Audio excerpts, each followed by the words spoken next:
It's another edition of Time About the Movies, and today we're taking a look at the two movies of February 2nd, 2007. So, what do we have here? We have a movie called The Messengers, and you gotta think that, this has got to be like a thought-provoking, pivotal, serious drama about, two people who are lost in time or connected by something and they have to find a way back or something like that. Some kind of plot like that in general. But let's go ahead and take a look and see if this movie really is something truly, truly special, something that somebody put a lot of time and effort into. Let's just see. Here, they're going back now. I saw something today. It was easy to understand getting scared out here. Mom? 911, what's your emergency? There's something in my house! Ben, what are you... As of now, we're going to classify this as a false alarm. Please believe me, I'm not making this up. Just please. Ben, you okay? The Messengers, rated PG-13. Did you really think that you were going to get that on Super Bowl weekend? No. The Super Bowl weekend basically meant back then that the studios are not even going to bother to put anything good out this weekend. And, yeah, that was like that for the longest time until most recently. But, yeah, this was around the time when they just said, yeah, we're not going to do that. And so we get another retread of the Amityville Horror and 1,000,006 other haunted house movies. That's literally what this movie is. It's about an ominous Torboat. It's about an ominous darkness that invades a seemingly serene sunflower farm in North Dakota, and the Solomon family, the owners of the farm, are torn apart by I cannot talk right now. Suspicion, mayhem, and murder. And yeah, if you look, you saw it in the trailer there. It has all the tropes. I really cannot talk right now. I just... Alright, Torboat. Let's take it again. As I was saying before I was so rudely interrupted, this is about what you expect in a movie like this. I mean, you gotta have the really terrible looking CG haunted house effects. You gotta have the only person in the house who sees everything, and yet everybody else thinks that she's the crazy one. It's just like, no, like, just know to everything about this movie. This is a horrible movie, and you wouldn't expect anything less from the same guys that brought us Nicolas Cage's worst movie, Bangkok Dangerous, the next year. These are the same directors that did that movie as well. But yeah, as you can see, I cannot talk right now. But yeah, I mean, really, there's not much more to say about this movie that hasn't already been said. This is a terrible movie. This is a film that is literally made to be dumped out on some specific weekend, but Sony Pictures realizes that, hey, Super Bowl weekend, nobody's going to be going to the movie theaters on Super Bowl Sunday, so let's put this out there. It'll be the #1 movie, and nobody else is going to be stupid enough to put another bigger movie out there. So let's just go ahead and put this out there. We'll make a quick buck. We'll get the hell on out of here. And that's exactly what this was. People were stupid enough to go see this movie. It was the #1 movie that came out that weekend, and as soon as they got the money and run, nobody remembered this movie ever again. Yeah, quite literally, no one remembers this movie at this point. I mean, this is a film that is so creatively bankrupt on so many levels. It's a waste of talented actors all across the board. Kristen Stewart, John Corbett, Penelope Ann Miller, Dylan McDermott, and just a film that is just so by the numbers. It's not scary at all. It's not thrilling, it's not engaging, it's everything you hate about bad horror movies, all in this one movie. It's a terrible movie. Just, yeah, avoid it like the plague. Yeah, so, yeah, I'm sorry I even tried to convince you that this was something completely different, but there is a much better movie called The Messenger, which stars Woody Harrelson and, I can't remember who else is in it, but it comes out in a couple years now. We'll eventually get to it, but great movie. That one's a great movie. This one, no.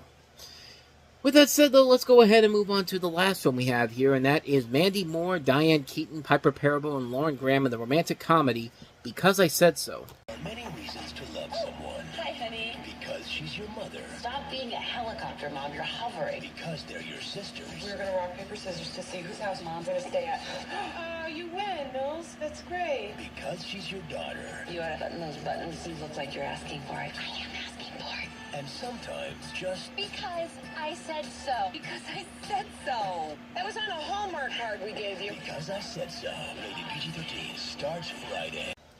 Ladies and gentlemen, we have a title. I'm pretty sure that's how Universal marketed this movie. It's just like, we need a title for this movie. Oh, they always say in the movie, "Because I Said So." So let's just call it "Because I Said So," because creepy stalker mom that won't leave her daughter alone was just too complicated for the audience for this movie.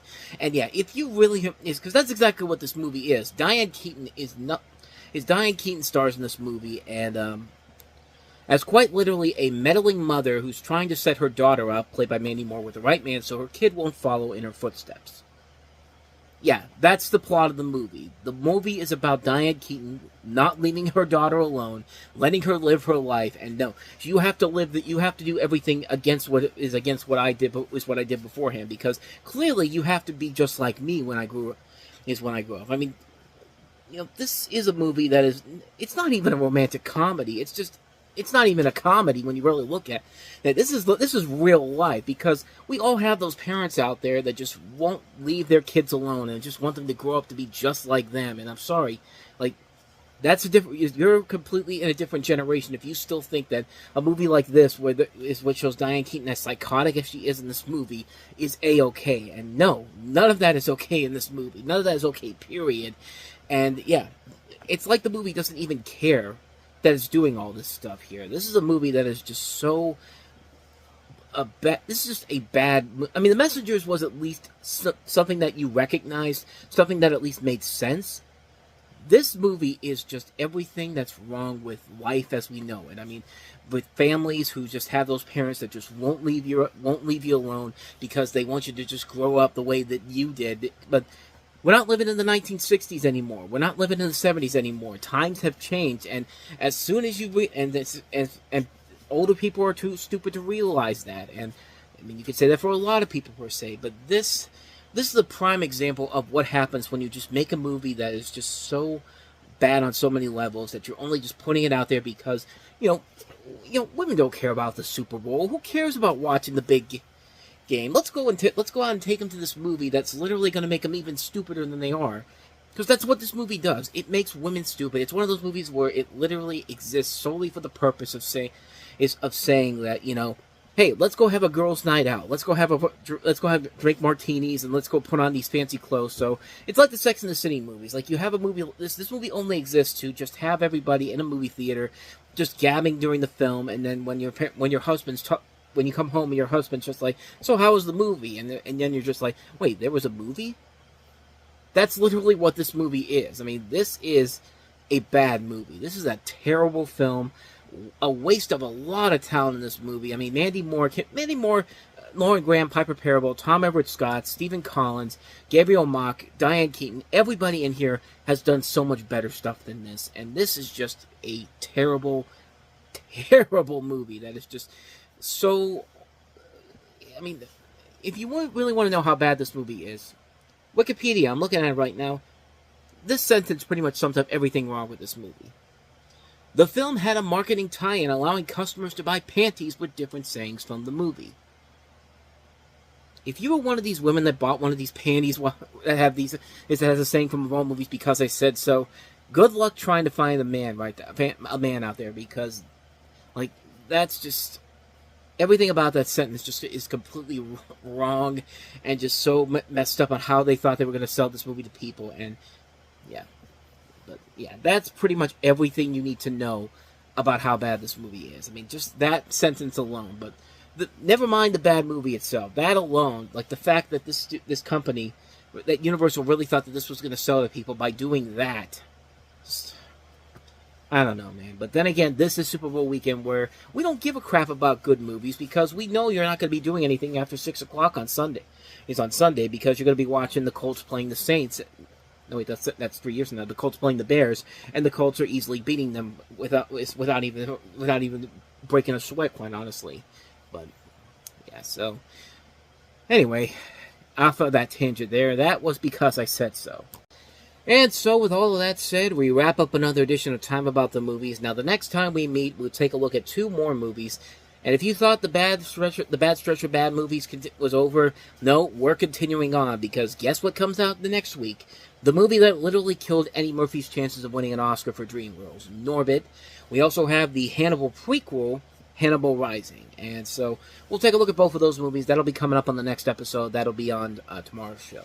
But until then, thank you so much for watching. And if you want to see more videos like this, please hit the playlist on the next page. Check out the previous episode.